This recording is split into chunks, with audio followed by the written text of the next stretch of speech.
But I tell you, we expect you to live. Whether they say over her dead body, she will not convert that person because it doesn't fit. He didn't say go to hell, right? Because he knows she was a professional. Thank you. Thank you very much. Um, a good point to remind us. Some of these issues are things that we're taking on board as an and our learning program for the year, and this just not to this not necessarily to divert the conversation, but to let us know there is support for you at the institute. And the version that we have, you can see that we've also changed and increased the scope of our learning program. So please take advantage of some of those things and be well grounded as a professional. I'll ask you. Good afternoon. Okay, so good afternoon. My name is Busola, and there's an interesting topic, a buzz around this whole thing around my personal value system. And what do I do when I face these dilemmas? There's something coming out, and I just really want to encourage every single one of us that you've got to think about what is important to you. Your name, your reputation, your professionalism. If the owner of the company you work with is asking you to do something unprofessional, what decision are you going to take? Now, taking the right decision, doing the right thing, it requires you to have a lot of courage. You must know yourself. So HR professionals, please know thyself. Know what you stand for and what you represent. Are you going to do the right thing or not? I've always chosen to do the right thing. Maybe because I'm crazy, or maybe it's because I'm from Ekiti. We're all very stubborn people. But one story, when I was equivalent, maybe just a little above a graduate trainee, for a few years, I was the head of HR already in a small bank. And one of the board of the directors asked me to recruit somebody who had spent 18 years as a secretary and make this person the chief inspector of a bank in Nigeria. So zero of banking operation, zero leadership, zero. And I looked at him and I said, sir, I can't hire this person just because you say so.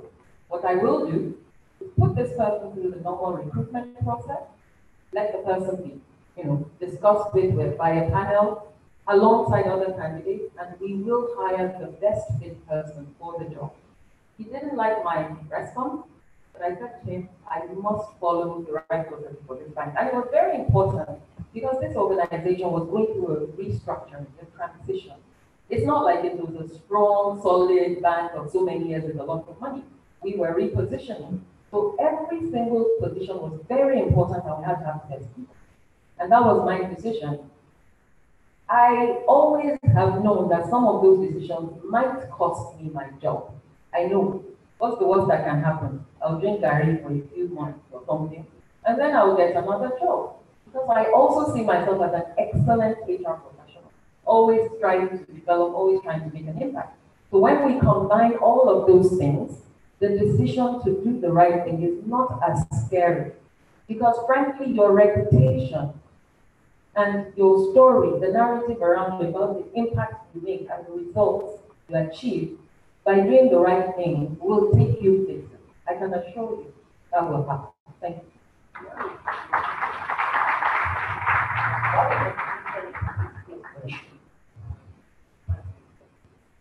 Thank you very much. My name is Fred Ibokiko. I want to appreciate the Institute for this excellent package. There's so much that I've said that will require my comment late because of time. I'm just zeroing on questions. I'm particularly impressed with your approach to those two organizations. I want to urge us all, each other, everywhere you get to, and find that your employers either not paying or they are delaying payment. There are statutory penalties. This pension is very useful. If I say it a lot, but to credit for that job for anything, forget who it is today. That pension reform for 2004 and then 2014 I will give you 150%. You only need to reflect on what our experience was for pensioners, whether in the public sector or the private sector, and see what is happening today. The pension is for you as employees. It's when you are retired. So if you are working anywhere today and somebody is not deducting on your behalf and deducting on his own contribution and your own contribution, and you think that what you are taking home is hefty, you are eating your food of tomorrow, you are eating it today. I was fortunate, I worked, I retired. Now I'm a pensioner. I'm drawing my pension steady. Why? Because we are contributing, the employer was contributing. Who ways to go about it? What of it is what you need? PENCOM. For me, PENCOM is one of the most reliable government agencies in Nigeria. Very thorough, very professional. If you cannot talk to your employers, pay this money. This is called PENCOM. I volunteer myself to represent you with PENCOM. I have network here, I have relations here. When I say relations, it's not my blood relations. But in the process of putting the acts together, I was very active. We disagreed, eventually they agreed with us. But a lot of the things we recommended were reflected in the 2014 review. Anytime I enter PENCOM in Abuja, you know that somebody has come. If you are working in a place and they refuse to deduct or they don't pay early, I can give you people's number you will call if you don't want to call me. Why? The day you disengage and you become a pensioner, even if it is 5,000 naira they are paying you, you are earning 500,000 before they are now paying you 5,000. It makes a lot of difference. I agree with you. When you get to an organization, whether there is a delay, you know some people pay, but some have to hold the money. You say 7 days after the salary. For that delay, it's 2% every month penalty. And I can tell you my experience. Where I retired from 2004 to 2014. You know what those guys do is they don't do an hire of consultants. Some of the people in PENCOM, they are the owners of the consulting organizations. What do they do? Lagos, they split Lagos into 4. Go to this area. All the companies there, let them pick up their books. Check their books. Compute when they pay salary, when they pay premium. What's the difference? I can assure you that you get the full value. It's not going to PENCOM, it's not going to anybody. It's going to who? It's going to your account, RSC. So please, HR, you are not doing it to help anybody, the employer, or it is you yourself that you are helping, and your colleagues that are working in such places. I don't feel like you share this.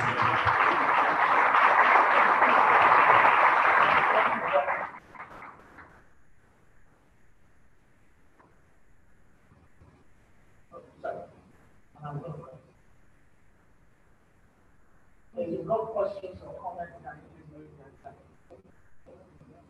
Thank you. Sir, idea complete mind. All this we discuss now, it looks like good information. And this the practice in the civil service. I'm a daily activity for the state civil service. And get program. Here, a confidential secretary to become an administrative officer. The idea of putting some people maybe now their work or political so they put that drivers while they were going. And by the time they want to leave after 4 years, you want you to put there because you want them to go and do that's all and for. I won't be able to different people share the accountant which is brilliantly. So we will present about 5 times as coming down below extended interview with commissioner center as a director of accountability at the end of every month. We just find out out of me. So what is idea complete mind? where we have engineers sitting very close to my brother. I can't say everyone. Even if they leave our office, nobody can engage them. Somebody will just say, call the governor now. In what you are doing now. Excuse me, this is a forum to present. You put this faith on the platform of CIPM to be state. I think we have to be second.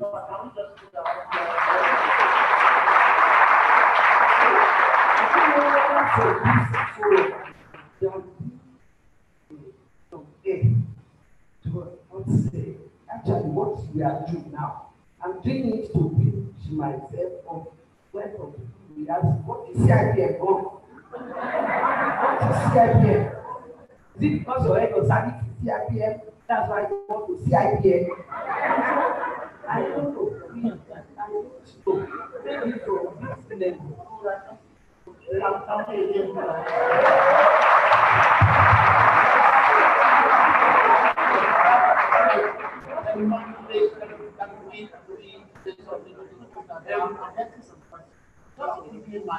Just to move the conversation into the second panel. Some of the things we wanted to do with the issues we are now looking at question. Again, when we was talking about cars and the our two panel discussants got caught up with a very, very bad track. Right? So, but we've had conversations and we can share some of our questions that the engagement in there is really. And I wanted to get our director of strategy to speak to the issue of anti-school and healthcare for the last. We have some real experience and exposure to public service issues, and we'll also be able to speak from. I like to do this a lot. That's right. Good afternoon, distinguished ladies and gentlemen. The public sector is a different animal. And if we are deceiving ourselves, we think we have an answer, ready-made answer. All the stuff we're talking about is a different world.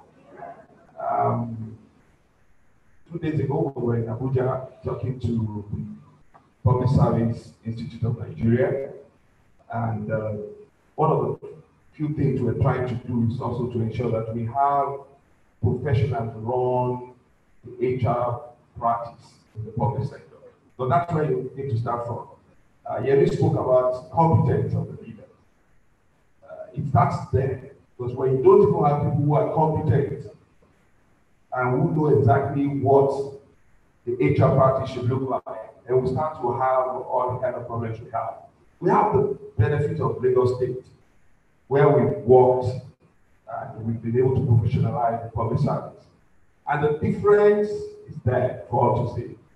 The whole of the issues we're talking about is not what you experience in Lagos State. So we it's a long journey, 36 states and the Federal Capital Territory. We were excited Lagos State bought the idea, and we were able to do a whole lot of work in ensuring that we brought them up to speed as professionals. We need to get that done, or else all the battles we're trying to fight with chief executives, all the stuff we're talking about, it's political patronage. That is the whole thing that drives recruitment in the public sector. It's not competent. And so it's a different kettle of fish for us. So we need to, whilst we're also working with the federal government, we need to get across to the state branches, strengthen our state branches, so that we also can have an impact at the end of civil service level in engagement, in education, in awareness, to ensure that we can even help them to see what does the party say globally. So it's honestly, we don't have a ready-made answer. We're working at it. And the best we can also do is to ensure that the chief executives of each state, and that's part of the program going into the next 3 years, we want to ensure presence and visibility with these decision makers, so that it's a lot easier trying to tell them what they ought to be doing. It's a different ballgame with politicians, but we are working at it. So I don't have an answer in terms of we have sorted it out, we haven't sorted it out, but we're working. with PSIN, the plan is to ensure that the federal government just launched an e-platform for public servants in Nigeria.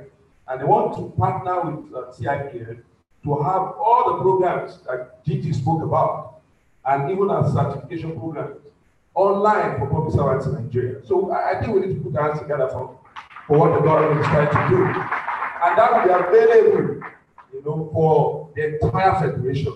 So that is the place to start, because we need to also get them to know exactly what is the profession all about. Where is it moved, where has it moved on to?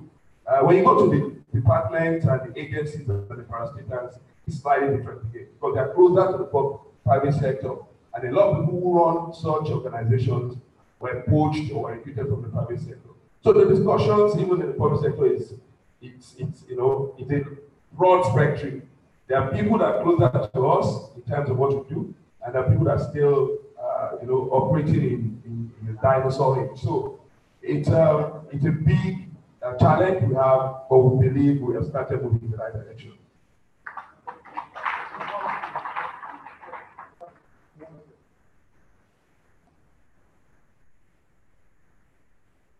I've got like 3 questions, and I'm tracking quickly. Thank you. And then Afternoon. My name is Tola Akibosai.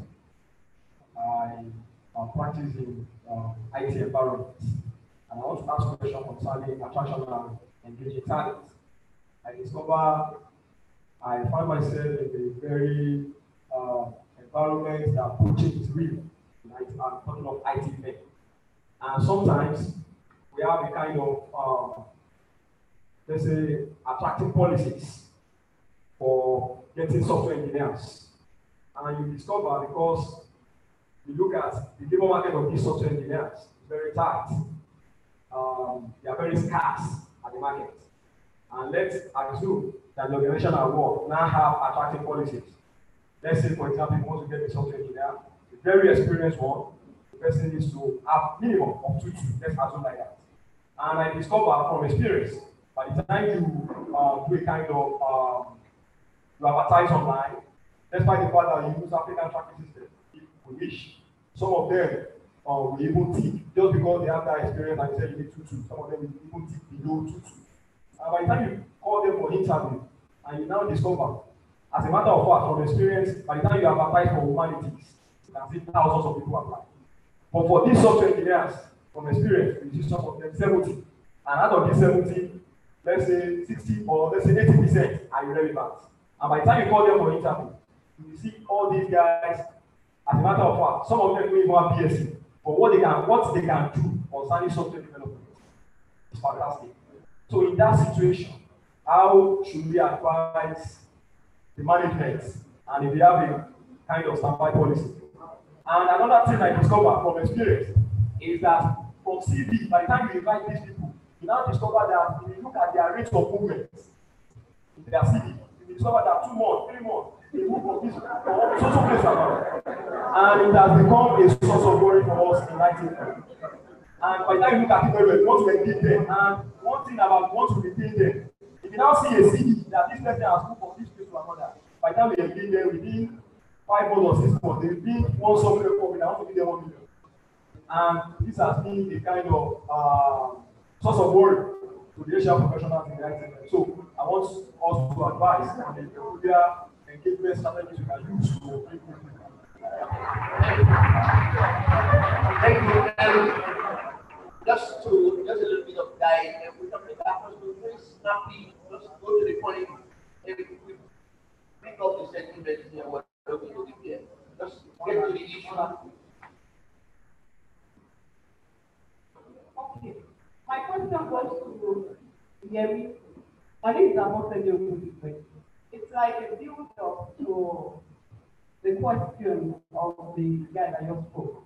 You remember when you were speaking, you said all animals are equal and some are not. So in the area of talent retention and talent engagement, you realize that I work for like 2 or 3 multinationals. You have talent matrix that will set some people on high potential, and these people have a ability to move to either COO or the CEO of the organization. So usually the development is different. There might be some offshore training that some people, if they come and meet you, you would say they cannot go. But when your key talents and those that have critical roles and critical skills come for that same training, you will pick it up. You will say, okay, you're going to attend the training. So in terms of employee engagement, because you're going to have differential, for example, the software people, that you have to look at their skills and you have to retain them. Salaries might differ, and all the things that you have to offer them are also differ. So there will be some differential within the organization.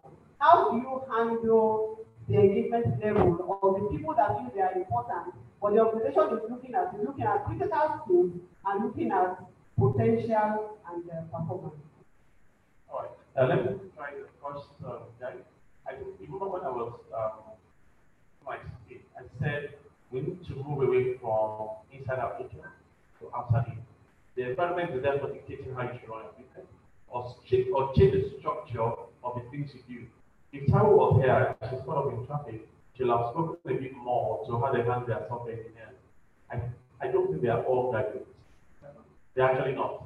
They reduced not reduced, they changed the way they attract, and therefore the qualifying criteria for engineers. What do you want them to come to? Do stuff. Can they do stuff? Yes. Why do you need to back it up? And it's not going to be the feature that I see. It's not going to be impacting only the software or IT world alone. The world itself is changing because output will determine what we're looking for rather than qualification. It will be a matter of time, but I think we're going to get there. Okay? So you need to look outwards. What's the environment saying? And then we'll change the agility that we're talking about from the organizational point of view. Now, in terms of how we reward them, it's not only your problem. It's everywhere for software developers.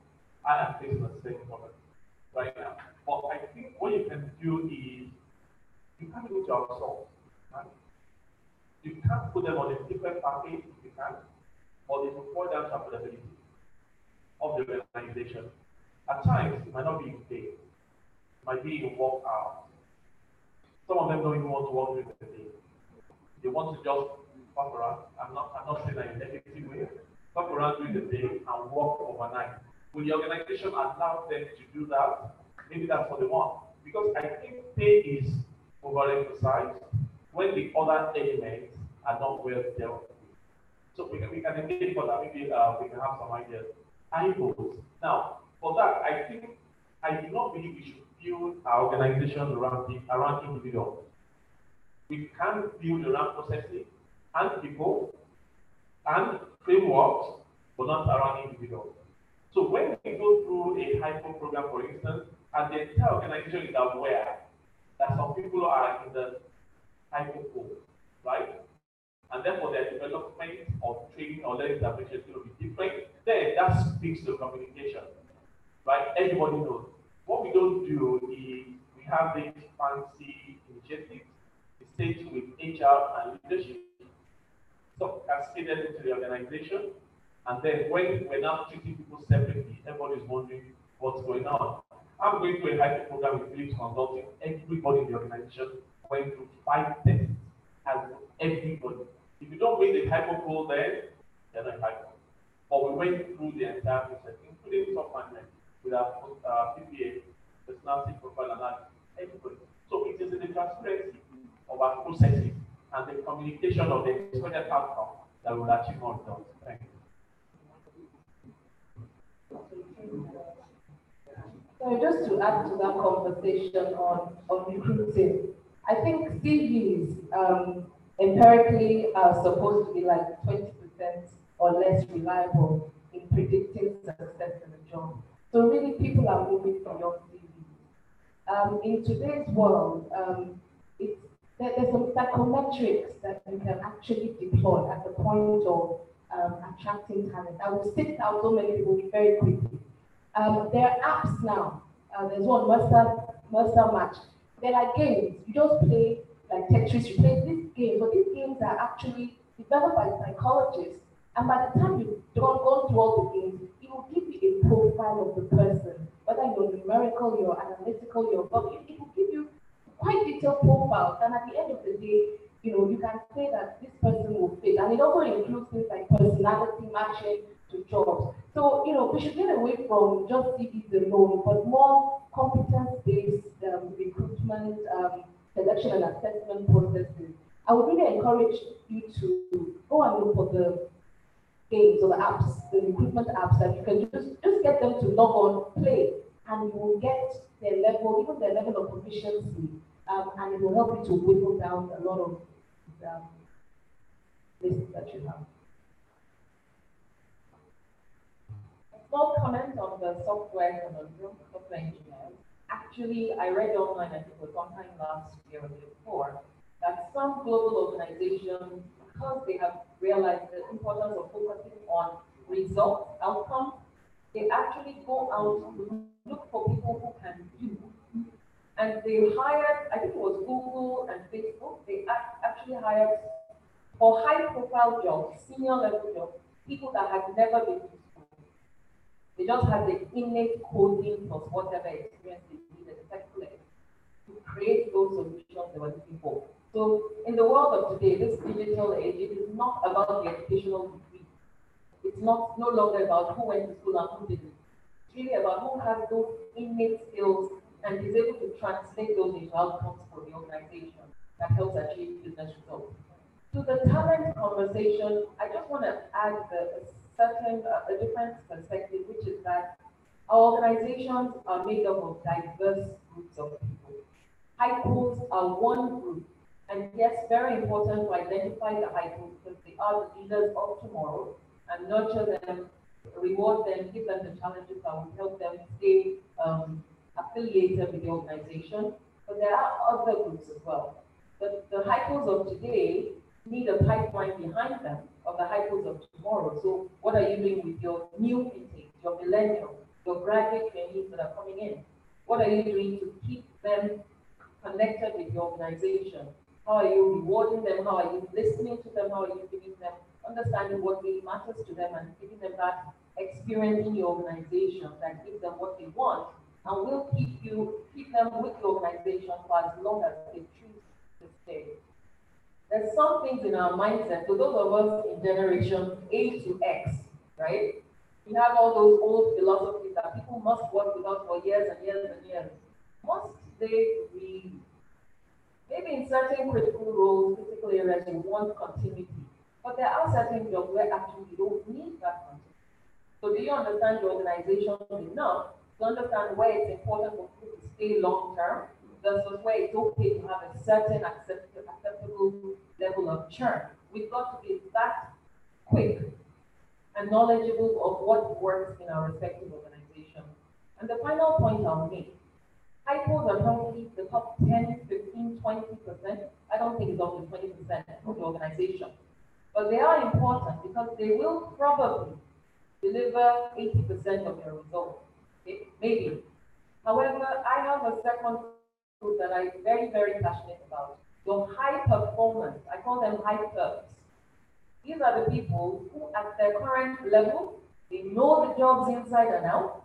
They know the history of the organization inside and out. They connect with what needs to be done now. I mean, the technicians, I work last in the oil and gas industry.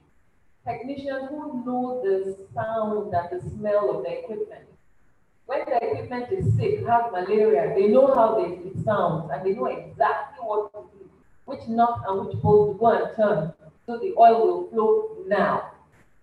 For people like that, in jobs like that, they may not be the sophisticated top, flyers. They may not be the ones that will be the leaders of tomorrow, but they are there delivering the naira now.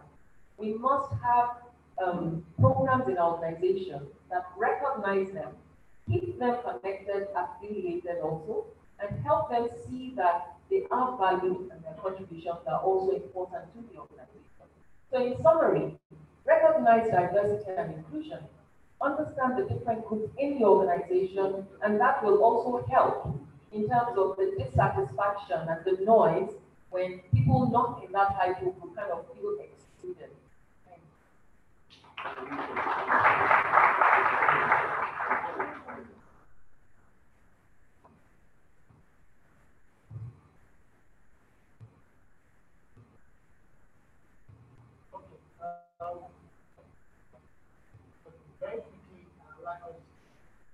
please put our hands together. It's been a very rich session. I'd like to call that our national treasure. Help us present your plans and appreciate our guest discussion.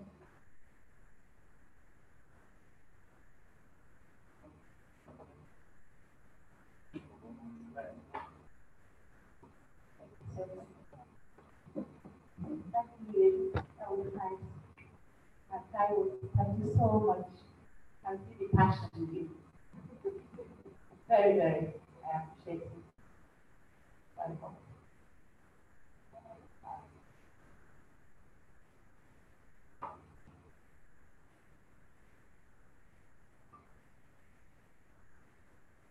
Well, we're waiting for Black.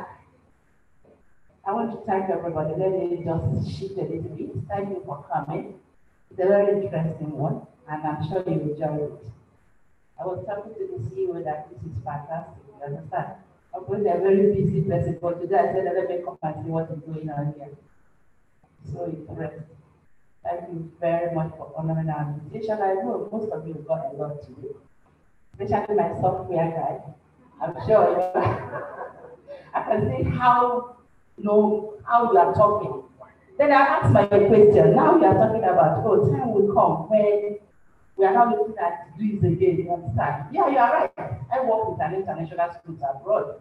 And I discovered that a lot of people come with first class, and when you ask them questions, they cannot say anything. In Australia, for instance, it's not certificate. They're not looking at their degree, they're looking at what you can do, what your skills can give to you. What can you do? You see a lot of my students are there. Any more? Can it happen in Nigeria? Can it? I hope so. Especially in the public sector where you must have a degree and go to ASCON and so many things. I think I want to appeal to Cipm. You have done a good job. Please go more, like talking to the leaders. Maybe you'll come out with something for the leaders. Since we said that leaders are the ones that will do all the kind of engagement, passion, and all that, can you do something and bring in these leaders? But if you look at it, I was expecting HR leaders. I mean, they may have said their people, but not the HR leaders. Probably you can come out with CEOs and MDs and line managers and all that. So that we'll do something, because this is beautiful. Honestly speaking, I learned so much today when I was asking a question about being a leader. And I know I've moved from being a HR to being a leader in my own organization. And I'll tell you, I've learned so much today, and I was writing down. And I'm sure I'm going to see Yemi one day to ask you questions. And please, my CEO, try and do something for leaders. Come up with something that let them understand the realities. We're looking at Nigeria leadership, everything leadership. Try and come up with something for leadership. So let's see whether we can make the change that we're expecting. I want to thank you for coming. I don't see where your plan is coming. I'm sure it's somewhere. I will shake your hand forward. And I would like a photograph. Exactly, it's part of the presentation.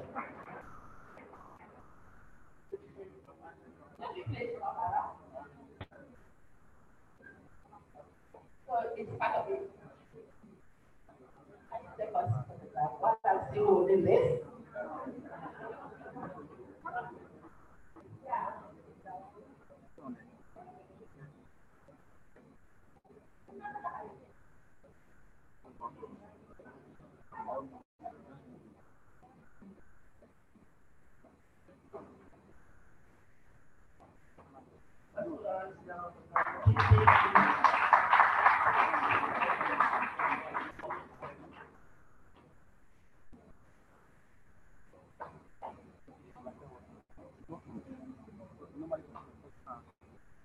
I hope I'm doing a good job. I need to encourage you. I want to be engaged.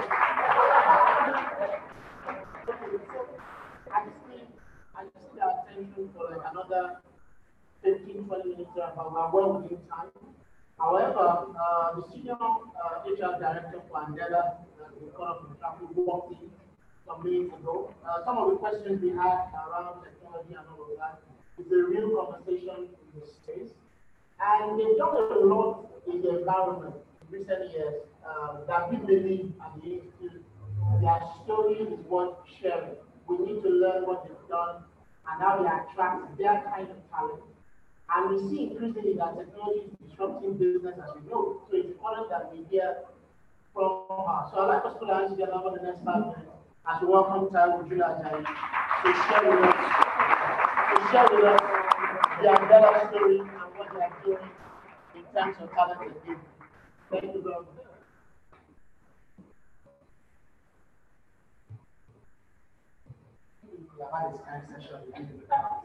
Yeah. Good afternoon, everyone. First, I want to apologize for coming at this time. It was such a brilliant task getting here. A lot of things went wrong, but I think I would say thank you for just giving me the audience. One of the things we say in Nigeria is one of the problems in Nigeria is the lack of attention to time and respect for people's time. I was like panicking and all of that.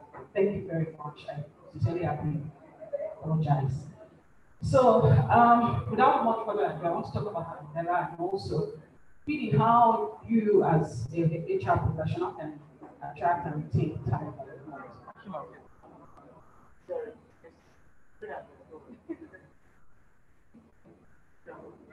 So Mandela started over 4 years ago with just a group of people who were ambitious and were desirous of a change.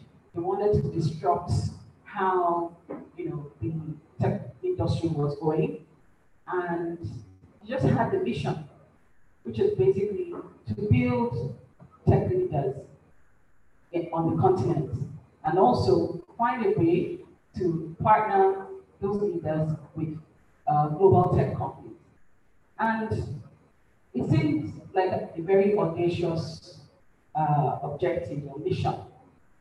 But one thing I've noticed is once you have a crop of people who are committed, who believe in what they want to do, you can always achieve a lot of stuff. Just about a week ago, we announced that we raised $100 million. And that brings the total amount of fundraising that Mandela has raised since inception to about $180 million.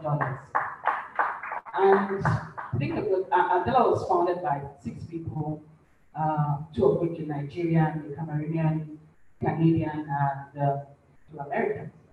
And it's been amazing how everything has turned out. In the early days, it was just a simple tweet from E. Aboyeji saying, come and get paid to learn the craft of software development. And it was like a joke. And the truth of the matter is, social media till today has remained a source of talent for us. So I don't know what other speakers have talked about today, but I'm sure they must have mentioned, but I just want to reiterate it. You can't deny it.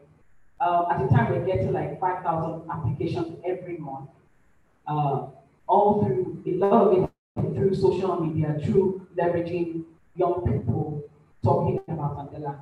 Now, bringing it home to us, if we're going to be serious about attracting the kind of talent that we want, that would help us achieve our objectives as companies and as HR leaders, I want us to think about 3 things: process, collaboration, and culture. The first one about process, you need to rethink how you attract people into your organization. And of course, a lot of companies think about the traditional media, newspaper ads, whatever. They're effective and they're good sometimes. But you have to think outside the box as well. Like I mentioned, social media is a big thing. LinkedIn, I found Mandela through LinkedIn. I was working in another organization, and I was like, I need a change. And I didn't know anybody in Mandela, and I applied to LinkedIn, and I got in.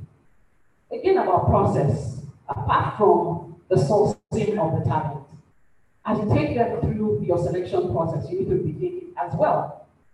I know that about a year ago, we conducted an experiment basically a speed hiring recruitment event where we brought people in, and within one day, they went through a lot of people. Now, that actually expedites your time to hire. And the last time we did it, we actually hired somebody on the spot on that day. And so you have to rethink how you're doing recruitment. Again, about process, right? Another thing about process is, what metrics are you tracking as professionals? Are you tracking your average days to hire? Are you tracking candidate experience? Because a lot of times we think we're doing people a favor when we're offering them an opportunity at our organization. But I think it's a two-way thing. And I think it's the onus actually more on the company to make sure that candidate has a fantastic experience. And that's why for us, we survey even people that don't get into our company. How was your experience? And that is the KPI that we use to measure our hiring managers, our recruiters. And it has to be at a certain level. So think about it. Are you measuring hiring the experience of your candidates? Are you also measuring the experience of the hiring managers in your organization as they go through the process? Because as HR professionals, we provide a service, right? Even to the hiring managers. So you need to also find a way to survey their opinion and get their feedback. The second thing, collaboration. And this is where your people come in. Your people are your greatest advocates, especially, in this age where, there's a lot that can be put on social media, right? So you have to be deliberate about leveraging your group of employees to be your greatest advocate. At the level, we don't have all the advertising dollars that we can, muster to, make sure that we're everywhere, even on social media. But we have a strong workforce, over 1,500 people that are excited about being in Andela, and would go on their own, would post about their life in Andela. So sometimes when I go to conference, people ask me, "Are you guys always happy? This is not real," and all of that. But ultimately, when you create an environment where people are proud of your brand, people, even with all these flaws, I won't say Andela is perfect. Of course, it's not. And people leave Andela as well. But for the most part, you create an environment and a culture that is driven by your values. Your people will be your number one advocate, and that is the best brand you can ever get as an employee. And that brings me to the final thing, which is your culture. What culture are you breeding in the organization? Are you breeding a culture that would attract the people that you want, that would attract the staff talent that you want? And, again, one of the questions that we ask people who are interested in Andela, or even people that have stayed on, because we do quarterly engagement survey, ask every employee, what keeps you at Andela? And the number one thing that people talk about is the culture and the people, because you can't really separate the culture from people, because it's a culture without people, right? So your culture, how does it create an environment that would attract the talent that you want? So you need to think about it as an organization, what kind of professionals do you want to bring in into our organization, and then how we deliberately architect that culture. And we cannot really do culture from values. We have what we call our epic values, which is excellence, passion, integrity, and collaboration. And that drives everything that we do. It informs how we, even our workspace. We do very collaborative workspaces. We have interesting things going on that also foster that atmosphere of collaboration. So we have meeting rooms, we have pools, as in, not swimming pool. It's not yet. We're trying to, maybe in the future we will have a swimming pool in our future campus. But we have areas where people can sit and congregate and share knowledge. We also have, some areas where there's a lot of fun and games. So we have people can pay Nintendo Wii when they are tired. We have nap rooms. So if people are tired, they can take a nap at work. I know that doesn't sound right at the HR conference. But I was listening to something today. It was an interview by Ariana Huffington. She was interviewing Oprah, and she was talking about taking naps even at work. And she was saying that People do not pay for your stamina, your physical stamina. Companies don't pay for your stamina. They pay for your intellect, they pay for your results. And if you're at a point where you are not productive anymore, it makes business sense for you to have an opportunity to refresh. Because especially in our business where one little comma in a line of code can make a whole lot of difference. You can debug that comma for the next 2 days and not find it, and not find what the issue is because it's so minute. So people need to be sharp, and that's why we create those spaces. So there are places to play games. We have very relaxed meeting rooms. We have the boat in the middle of our office somewhere. There's half of a down bus where people can sit and meet and all of that. All of this is to say you need to create an environment that would foster the kind of results you want. Now, not all companies can be like Andela. We're a tech company, we dress down, first name basis, all of that. But you have to think about what results your organization is trying to achieve and be flexible. But I find that a lot of us as HR practitioners were more like policies, practices, and all, which is good. Time is up. But it's ultimately, we need to architect our places. And again, my final thought to everyone is, we're all in control of what we can do as HR professionals. And sometimes we think that we don't have we're not empowered to make changes. Even if you go to these conferences, we get interesting ideas. How do you now execute when you get home? I'll say you have the power because we have agency. What thing we need to invest in maybe as HR professionals, communication skills, how do we engage stakeholders such that they trust us not to consult us, but to bring us to the table so that we are making decisions and also giving them data, driven recommendations so that they can listen to us. So HR, we have the power. Let's use it. Thank you.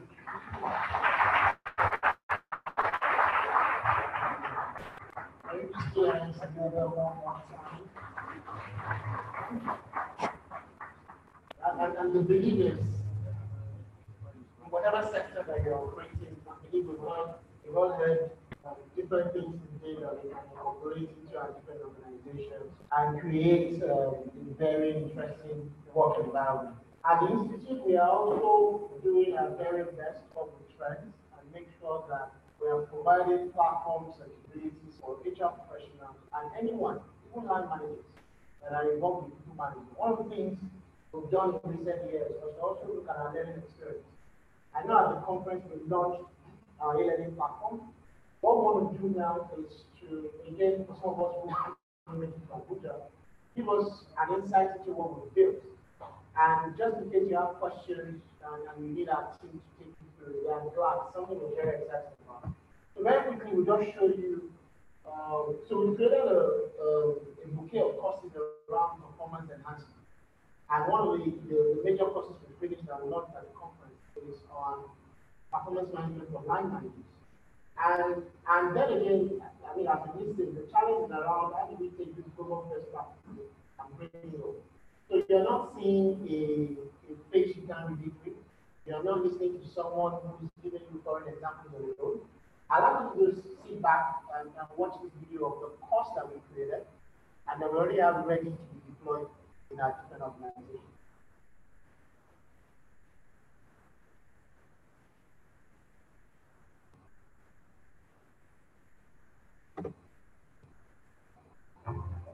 Hi, it's Dr. Charles Kubu, the head of professional standards and development at the Cipm. My name is Ben Akuturi, and I lead the learning and consulting team here at Charles Programs. Out here, we develop the competencies of staff and ensure they remain current throughout their professional life.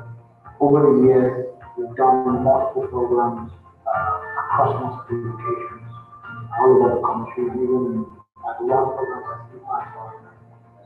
But as we see the changing dynamics of the workforce and the kind of employees that are coming into the organizations that we serve, they see the need for us to embrace technology and digitization in delivering our learning program. This is a call to let you know that we've now launched our e-learning platform to drive most of our learning engagement. That addresses learning proactively by providing learning on the go. Each time we need to learn to do new things. This is a call from me to you that you should take advantage of this particular course and several other courses that will be launched very soon. And join the Cipm learning management system. For that, we know it to go to develop like that. I believe sincerely that it will be of immense value to you and help you become that true professional, HR professional, with the right capability and competence to serve the businesses that you operate. Thank you very much.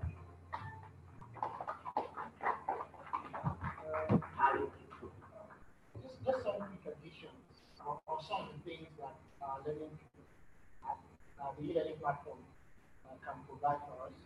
What we've done is to make sure that it's very exciting, has capabilities around micro learning, so we can keep adults engaged for a long time. It helps us to track attention as well as to listen to these videos. We couldn't go as far as we would have wanted, but there's a lot of infusion of animation and graphics into the lessons that we've done. And I've noticed that one of the areas that we just highlighted, if you deploy it to the organization, you can even track discussions among participants in the organization. And there are additional resources on the same platform for marking, a leaderboard that can track the level of engagement that you have there. Even uses test and assessment is already built into the platform that we created. Our partners that work with us to build this are also in the room for the similar HR. At the end of this program, you want to meet with us, book any session, have us come present the full bouquet we do at the organization. You can meet myself, Bookie, can you stand? Or any of the other bookies here, Shaya, everybody are all there. Sylvester, everyone is at the back. We are available to answer some of the questions that you may have on this. Very quickly, I mentioned earlier, but I'd like us to just skip to page 14 on the brochure with us. We're very excited about our learning event of the year. Honestly, we're very, very excited. And if you pay attention, you will see that we moved away from where we used to be before, where most of our courses were perhaps just focused on HR programs.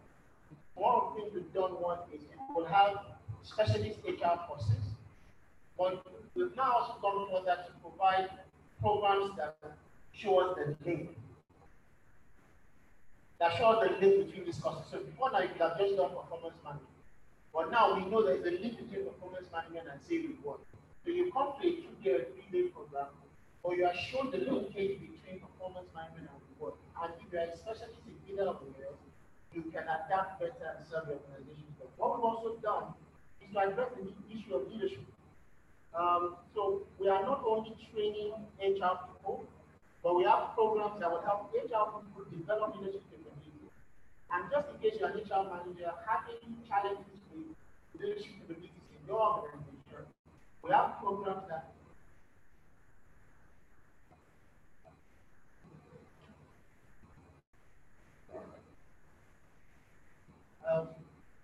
so we also have programs aimed at leadership development for our line managers in the entire organization.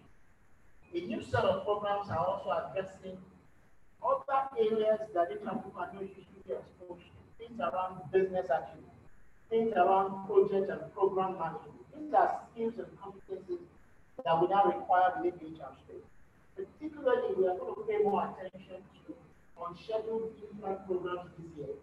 You have an HR team of 5, 7, 10 people, and you have peculiar needs for your organization, and you need us to come in and deploy a program for you with the best resources. I mean, we all listen to our discussions today.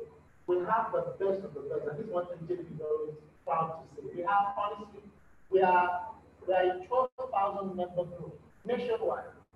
If you notice as well, we are doing more programs outside of Lagos this year.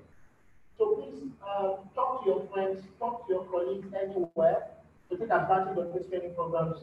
How to reach us is all on the program, and we'll be glad to hear from you. Our response, our engagement is better this year, we promise.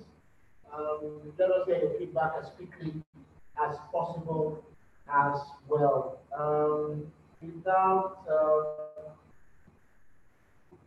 taking much of our time, welcome our CEO, Registrar, to come give the vote of thanks.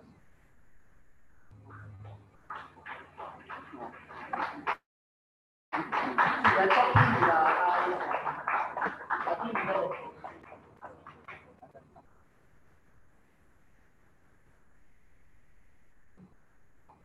I stand on existing protocol. We're protocol institute, so we have to continue to refer to protocol. I'd like to. Have you learned something today?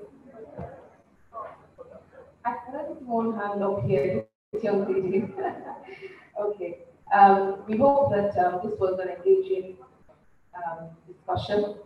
And as you can see, there's a lot going on in Cipm, and we're trying to reach out more to our members and to create platforms like this for rich discussion. So at this point, because I know the day is fast spent, on behalf of the President and Chairman of Council, I'd like to thank, first of all, our guest speaker and discussant, Mr. Yemi Fashio. We call him the young millennial, although he's not a millennial, interim COO of FBN Quest Merchant Bank, and also our discussant, Taiwo Dayo Abatom, Head HR Mutual Benefits, and Taiwo Udaja, Senior Director of People at Andela. Thank you very much for coming in. From your busy schedule, we acknowledge that you have a lot to do today, but thank you for being with us to share with the HR community on talent, attractive and engaging talent in your organization. We'd like to thank all the teams that put this together. Totu team, the L&C Learning and Consulting team. He's the head of Learning and Consulting, and the director, Dr. Charles Ugu, for putting together a program that's a little bit different from the normal.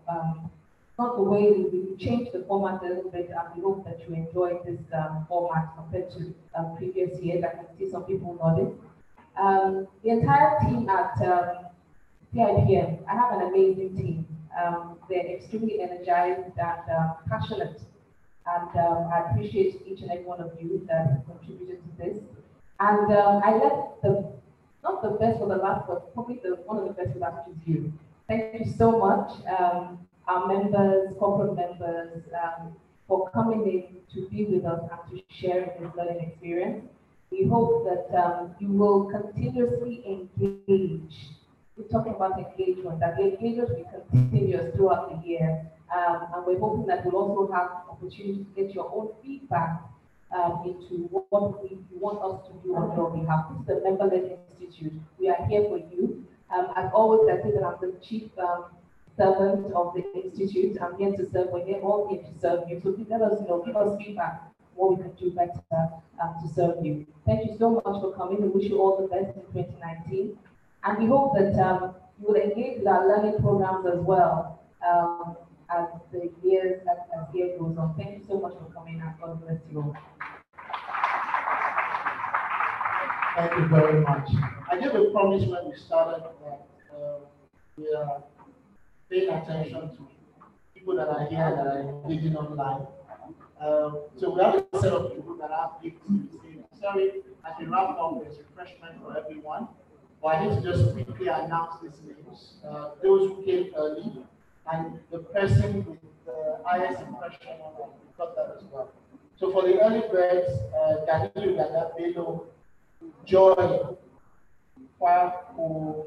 Papoinda, Akinola Motupe, Fumi Kashalu, Rafat Gada, and Tulu Amore were early birds, and we have some gifts for you at the back of the PC.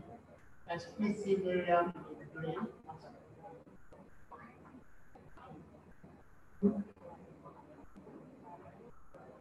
have a very interesting team. Can you please just appreciate the LSC team? So those names I called, each were early birds and we have gifts for you. But so this social media gets very interesting. So I don't know who this is, but at Princess Lizzie 73. Who is that? That's you. That is, I don't who is at Princess Lizzie 73. I need to pray. Let me stand. Guys, please stand. Thank you very much. She's got the highest impression online. So we've got a gift from us as an institute. I hear that for the food and refreshment, please give us some ministry on the scene. There's an arrangement to get it across. But thank you very much. That's been fun. I hope I did great as an MC. But please, come for our lovely program. Thank you very much. You have a lovely day ahead. Thank you.